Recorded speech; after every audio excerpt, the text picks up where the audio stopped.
एकादशी व्रत की महिमा बताई गई। बंधुओं, वैष्णव की 3 निष्ठाएं होती हैं। यदि आप वैष्णव हो तो ये 3 निष्ठाएं आपके जीवन में होनी अति अनिवार्य है। पहली, नाम निष्ठा।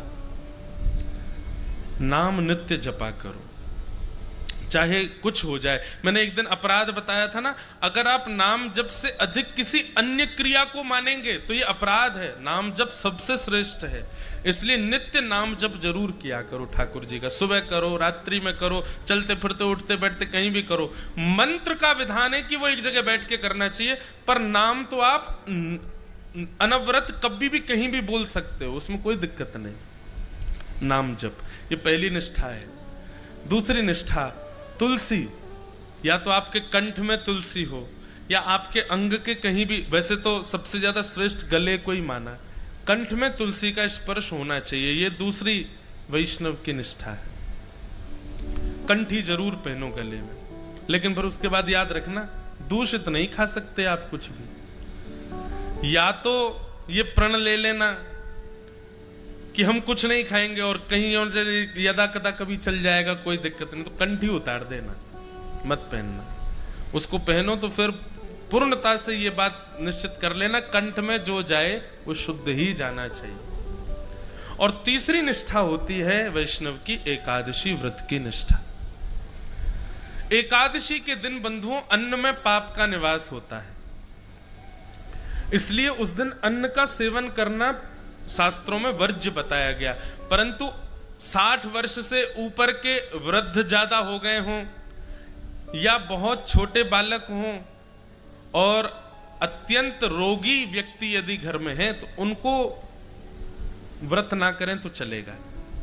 परंतु आप बढ़िया हो, मुष्टुंडे बने हुए हो, बढ़िया हत्ते तगड़े हो, खा पी के खूब आनंद कर रहे हो, कोई दिक्कत नहीं है, तो अगर एकादशी नहीं करोगे तो पाप लगेगा। अच्छा, एक बात और, एकादशी के दिन व्रत ना करने से कौन सा पाप लगता है?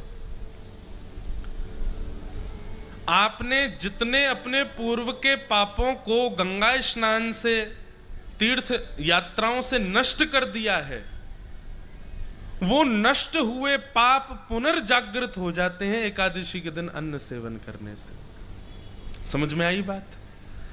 कोई नवीन पाप नहीं लगेगा, पर यदि आपने कोई पूर्व में पाप किए और उनको नष्ट कर दिया ये न केन प्रायश्चित्तों से, परंतु एकादशी के दिन यदि आप व्रत नहीं करते हैं, अन्न खाते हैं, तो फिर वो पुनर्जागृत हो सकते हैं। अब जिसको पता ही नहीं है उसको तो कुछ नहीं होता होगा, लेकिन अब आपको पता चल गई है, यहाँ पंडाल में जितने बैठे लोग सबको पता चल, अब तो आपको करना पड़ेगा, अब आप पे कोई और चारा नहीं है। पर बंधुओं, कई बार ऐसा होता है कि ऐसे ऐसे लोग मिलने आते हैं, उनके घर वाले उनको जबरदस्ती खिलाते हैं, उनके घर वाले जबरदस्ती प्याज लहसुन बनाते हैं, क्या करें भाई? देखो, मैंने फिर वही बात कहूंगा, नाटक करना हम पे बहुत अच्छा आता है। एकादशी दिन वाले दिन ऐसा नाटक करें, हम डाइट पे हैं, आज हम केवल फल खाएंगे सुबह से शाम, हमको डॉक्टर ने कहा है। एकादशी के रूप में नहीं सही, डाइट के रूप में सही, फल खा लो, लेकिन एकादशी व्रत करो। एक बड़ी सुंदर कथा मैं कभी कभी सुनाता हूं। श्री नामदेव जी महाराज, वो एकादशी व्रत के इतने बड़े निष्ठावान थे, वो खुद तो करते ही थे, उनको यदि पता चल जाए कि किसी के घर में रोटी बन रही है तो उसके घर पहुंच जाते थे, चूल्हे में जाके पानी फेंक आते थे, बोले रोटी नहीं बनेगी आज, आज एकादशी है। अरे तो तुम अपने घर में करो, हमको क्यों रोक रहे हो? बोले नहीं, अगर मुझे पता चल जाएगा कि कोई रोटी खा रहा है तो मैं उसको खाने नहीं दूंगा, आज एकादशी है, आज व्रत करो। एक बार भगवान उनकी परीक्षा लेने के लिए एक ब्राह्मण का रूप धारण करके पहुंच गए, और भूख से व्याकुल ब्राह्मण, वयोवृद्ध ब्राह्मण का रूप धारण करके भगवान पहुंच गए, और नामदेव जी के द्वार पर जाकर के ऐसे गिर पड़े जैसे भूखा प्यासा आदमी। नामदेव जी दौड़ करके गए, अरे अरे अरे संत पधारे, संत पधारे, पैर धो इनके, पैर धो, चंदन लगाओ, इत्र लगाओ, माला पहनाओ। ठाकुर जी बोले, अरे भैया ये सब मत करो। बोले क्या हुआ, आप इतने व्याकुल क्यों? बोले भूख लगी है, 4 दिन से कुछ पाया नहीं है मैंने, जल्दी मुझे रोटी सब्जी दाल चावल कुछ खिलाओ।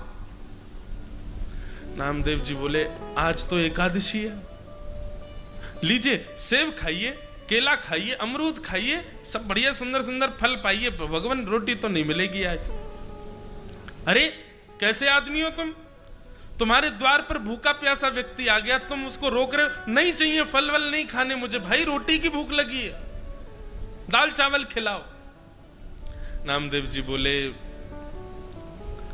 दाल चावल तो नहीं बनेंगे, अब एकादशी है आज। अरे तुम्हारे सामने वयोवृद्ध आदमी बेचारा 4 दिन का भूखा, प्राण निकल जाएंगे मेरे, कहीं मैं मर गया तो भूख के कारण। नामदेव जी बोले अच्छा है, एकादशी के दिन प्राण निकल जाएंगे, सीधे वैकुंठ ही जाओगे आप, ठाकुर जी द्वार खोलेंगे आपका, पर आज आप अन्न नहीं खा सकते। अब तो महाराज बात इतनी बढ़ गई कि आसपास के लोग आ गए, वो सब आकर के संत का हाथ पकड़े, बोले ये तो पाखंडी है, खुद भी व्रत करेगा, जबरदस्ती सब पे थोप के व्रत करवाता है, आप हमारे घर चलो, हमारे घर चलो, वहां रोटी सब्जी दाल चावल खा लेना। नामदेव जी ने चरण पकड़ लिए संत के, बोले जाने भी नहीं दूंगा, मेरे यहां आए हो यहीं रहोगे। ठाकुर जी ऐसा नाटक कर रहे हैं कि महाराज करते करते नाटक गिर पड़े और अपना पूरा शरीर कपाने लगे, बोले अगर मुझे 2-4 मिनट में भोजन नहीं मिला तो मेरे प्राण निकल जाएंगे। सब आसपास के लोग कहने लगे अरे नामदेव तो तुम्हारी एकादशी तुम करो ना, इनसे क्यों करवा रहे? बोले नहीं नहीं आप इनको बच्चों सब बैठ जाओ, कीर्तन करो कीर्तन करो, कीर्तन गाते गाते इनके प्राण निकल जाएंगे, बैकुंठ जाएंगे सीधे। ठाकुर जी देख रहे, वो बारे नामदेव अंत तो गत्वा। ठाकुर जी ने ऐसा नाटक किया कि जिस ब्राह्मण शरीर में गए थे उसके प्राण निकल ही गए, और जैसे ही प्राण निकले आसपास के लोग सब चिल्लाने लगे, चीखने लगे, नामदेव जी को भला बुरा कहने लगे, अरे तेरी भक्ति पर कलंक लग गया, तेरे द्वार पर आकर के एक संत मर गया, भूखा प्यासा बेचारा बिलबिला रहा था, दूसरों पर थोपता है अधिकार, अरे जा निकल जा हमारे गांव से, ऐसी भक्ति का क्या फायदा? नामदेव जी के नेत्रों से आंसू गिरने लगे, अपनी पत्नी से बच्चों से बोले हमारी वजह से इनके प्राण चले गए, पर दोष तो लग ही गया हमको, लेकिन हमने तो ठाकुर जी के नियम की रक्षा की है, कोई बात नहीं, अब अपने घर में ही आंगन में इनकी चिता लगाओ, उसमें इनको बैठाओ, और हम बच्चों सहित दोनों पति पत्नी भी इनके साथ अपने प्राण का त्याग करेंगे, हमारी वजह से हुआ। महाराज चिता लगाई, चिता पर उस ब्राह्मण के शव को रख दिया, एक तरफ पत्नी बैठी गोद में बच्चों को ले लिया, एक तरफ नामदेव जी बैठे दूसरे बालक को गोद में ले लिया, और हरिश शरणम ठाकुर जी का कीर्तन करने लगे। एक लकड़ी में आग लगा करके स्वयं ही उस चिता में जैसे ही लगाने लगे, चिता में अग्नि लग गई, लग करके जैसे ही वो लपट ब्राह्मण के कमर को छूने लगी, भगवान ही थे ब्राह्मण थोड़े ही थे, जैसे ही ठाकुर जी को नेप ताक लगा, ठाकुर जी तो तुरंत उठ करके बैठ गए, और बैठ करके नामदेव जी को गले से लगा के बच्चों को गोद में लेकर के तुरंत चिता से बाहर कूद गए ठाकुर जी।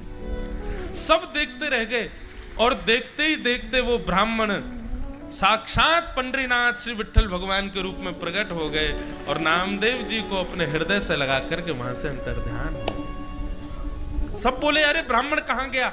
नामदेव जी बोले ब्राह्मण कोई नहीं था, वो विठ्ठल भगवान ही परीक्षा लेने आए थे मेरी एकादशी की।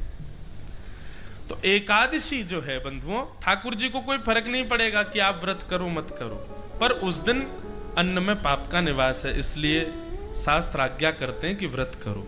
अब देखो हम वृंदावन से हैं, वृंदावन के कई संप्रदायों में एकादशी नहीं होती, जैसे हरिदासी हरिवंशी, वहां पर एकादशी व्रत का महत्व नहीं है, क्योंकि वहां भाव प्राधान्य है, वहां नियम प्राधान्य नहीं है। जगन्नाथपुरी में एकादशी नहीं होती, लेकिन उसके पीछे कारण है। जगन्नाथपुरी में एकादशी क्यों नहीं होती? क्योंकि जगन्नाथपुरी में ऐसा नियम है कि वहां की रसोई में बनने वाला जो महाप्रसाद है वो कोई व्यक्ति नहीं बनाता है, कोई मानव नहीं बनाता है, स्वयं लक्ष्मी जी बनाती हैं, और लक्ष्मी जिसका स्पर्श कर दे उसमें पाप कभी नहीं रह सकता। इसलिए एकादशी के दिन आप महाप्रसाद जगन्नाथपुरी का पा सकते हो।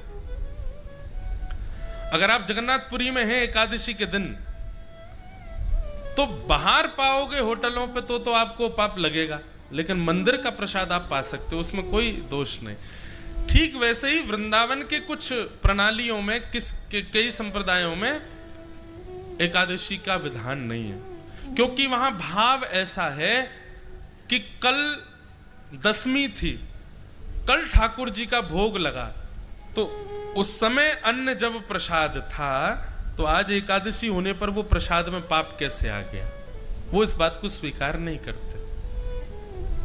और दूसरी बात यह है कि वृंदावन के कई सेवा प्रणालियों में ठाकुर जी व्रत नहीं करेंगे, ठाकुर जी के लिए तो बढ़िया सामग्री बनेगी और ठाकुर जी ने प्रसाद ले भोग लगा दिया तो उसमें पाप कैसे रह सकता है, इसलिए उसको पा लेते हैं। तो इसका एक ही उपाय है, जगन्नाथपुरी जाओ तो महाप्रसाद पालो, कोई दिक्कत नहीं। वृंदावन जाओ, आप राधा वल्लभ जी से, बिहारी जी से या ऐसे स्थानों पर जहां एकादशी नहीं है वहां से यदि प्रसाद मिले तो उस प्रसाद का तिनका स्वरूप आप पालो, बाकी शेष आप बाद में पा लेना, कोई दिक्कत नहीं। इतनी मर्यादा आप कर सकते हो। पर आप विदिशा में रहते हो, भोपाल में रहते हो, और क्या सागर में रहते हो, कहीं कहीं रहते हो जहां पर ऐसा कोई विधान नहीं है, ऐसा कोई भाव नहीं है, वहां तो एकादशी आपको करनी पड़ेगी। समझ में आई बात? तो ऐसे एकादशी व्रत का महत्व बताया गया।